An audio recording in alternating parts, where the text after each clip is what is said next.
Hello everybody. So today we're going to be taking a look at how to make kind of customizable FM tones. So just to give some sort of background to this tutorial, essentially I was playing around with creating these sine bend type sounds, which you might not know the name of, but you will have heard them before. You just have a high-pitched sine with some sort of bend going on, and you get those kind of bubbly type sounds, or sort of lasery ones.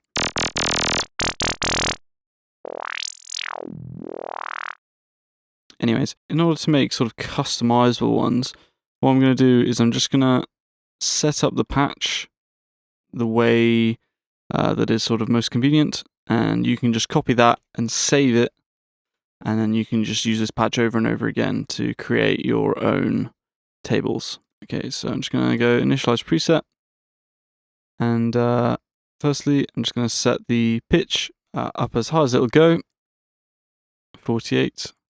We're going to leave the pitch of this middle oscillator at 0, and then we're going to turn this oscillator down to minus an octave. The reason we're setting these pitches up is because we're going to be doing resynthesis, and we kind of need to tell the next oscillator what window size to use, essentially. That's not exactly what's going on, but let's pretend that's what's happening. Okay, so now, easiest thing to do is just draw in your wave. I quite enjoy these out of phase square waves. They seem to make quite interesting timbres. So let's just go like this.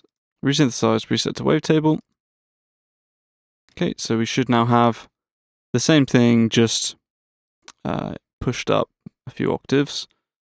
So yeah, it's just the same thing, just pitched up.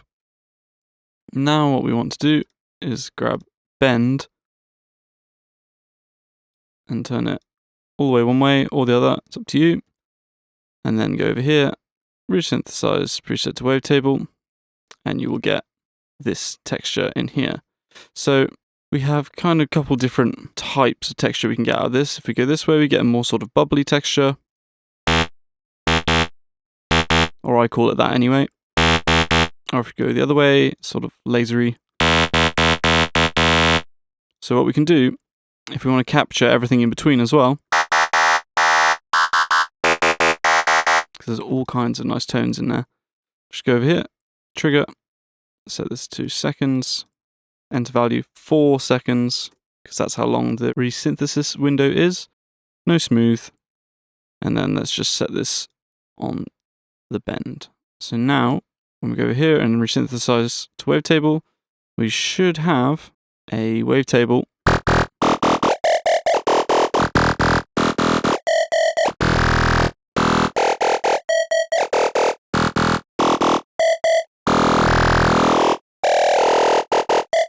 all kinds of different FM textures. So you can then go and save this and put it in whatever synth you like, or edit it some more, and yeah, do whatever you want with it. And then we can just go back to the start. If we save this preset, we can go back to the start and draw in whatever we want here. And yeah, I just would say just go and experiment with this, draw in different shapes and stuff, and see what sounds good. So yeah, draw in a shape, resynthesize to here, and then save your table. Okay, so hopefully that all makes sense. And that's it really. So thanks for watching, and I shall see you next time.